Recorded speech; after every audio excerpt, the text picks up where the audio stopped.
The European Commission has published a proposal to establish a European health data space, a multi-billion ambitious program to help ensure that every European citizen can have access to their health data wherever they travel within Europe, and any health professional who sees them with patient consent can access that record. That means every patient should be able to enjoy safer and more effective treatment, whether they're traveling on a holiday or business, or they're going across borders to receive continuity of care because they're under a team in another country. It doesn't matter what the reason is. What matters is their data can travel with them under their control.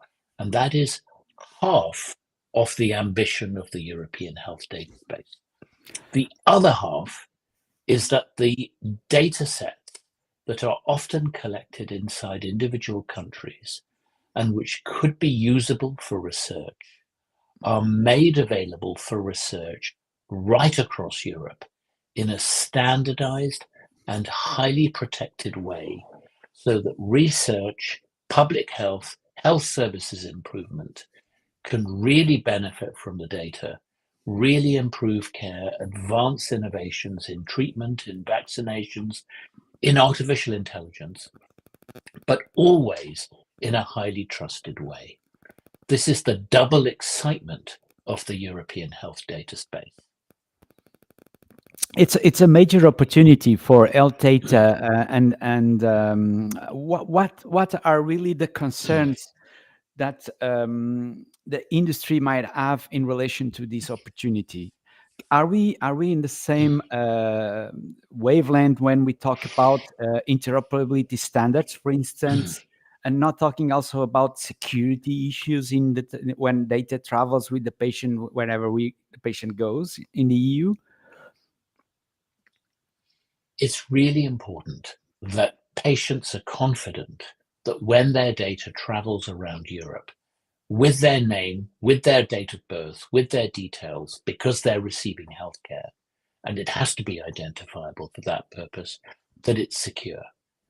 And these information security measures are already being put in place. A number of countries within Europe already have established secure connections between them. But the additional layer that the European health data space wants to introduce is citizen controls, so that people have a stronger role in determining who within Europe can access their data and for what reason. If they're conscious and alert and awake, they can give their authorization. If they're unconscious, then of course it needs to be an emergency situation, but only by people who deal with emergencies like ambulance crews and emergency departments. But isn't this a challenge, Dipak, for the industry? Are really the tech providers ready for offering such a level of individual degree of control on the data that is circulating around the EU? I think our industry is ready for this. The interoperability standards that are needed have been published, and they're not brand new standards. They've been around for a few years. But I think what we've really missed is a strong market drive to push for their adoption and to give industry a business case for really addressing how they can export and import this data in an interoperable and secure way. So the EHDS brings a business opportunity cross-border. But if you add to that the benefits within borders, when a patient is moving between two cities within a country, they need exactly the same thing. Exactly. So what we're already hearing from member states is that they will take the EHDS approach and reapply it internally as well. So what I hope is that we see European citizens benefiting not only from cross-border, but within border. So really pan-European continuity and safety of care. That will be a dream come true, right? But so I think it's a dream for industry too, because if industry can deliver that, and the capability exists, the technical capability exists, nothing has to be invented, new standards don't need to be created. I think industry will see that the increased connectivity that they offer between systems, between healthcare providers, within and across countries, will stimulate their own market. That's awesome. But Dipak, and let's go to the practical details. So I'm a patient. I go to an hospital. I go to a health center. Is my hospital health center required to do anything in order to become part of this European health data space? Well, yes, I think that the first thing that has to happen is every electronic health record system in every provider has to be capable of importing and exporting data to the European standard electronic health record exchange format. So many of the systems already in place probably can do this today, or they can do it really easily. A few systems might need to be more radically updated to be able to do it. But there is another step, and that is that we need clinicians, hospitals and GP practices to really care a lot about the health data they are collecting and looking after, because it won't be any use if we are able to exchange a list of conditions the patient has if it's incomplete. It won't help us to exchange an allergy list if half the allergies are missing. So this is not only a technical matter, it's about clinical professionalism and culture. It's about healthcare organizations recognizing and really valuing high quality data across the entire health ecosystem. Data quality is therefore a companion, essential requirement alongside the technical side. Absolutely, and we had the Porto Declaration last year from our joint event in Porto. That I believe that we are going to talk more about this declaration in the upcoming event in Ghent. And to all who are watching, let me just make a note of the next edition of the Health Data Forum Global Hybrid Summit will be a joint event at Ghent, combining the EHD annual conference, and definitely the Porto Declaration is going to be part of the program, right, Dipak? Can you expand on that? And Yes. having in consideration that we have here a global audience from all over the world watching at the European health data space is something that can definitely become a world standard in the future. Well, I think, Paul, it's very helpful that you've firstly linked back to last year's very successful conference that we ran with a huge amount of collaboration with you. We examined in really great detail what are the issues and challenges, the opportunities and needs to make health data of better quality to deliver benefit to all. And we will definitely be holding inside our annual conference this year on the 29th of November and the 30th of November and the 1st of December in Ghent. We will be revisiting data quality, but not repeating what we did last time.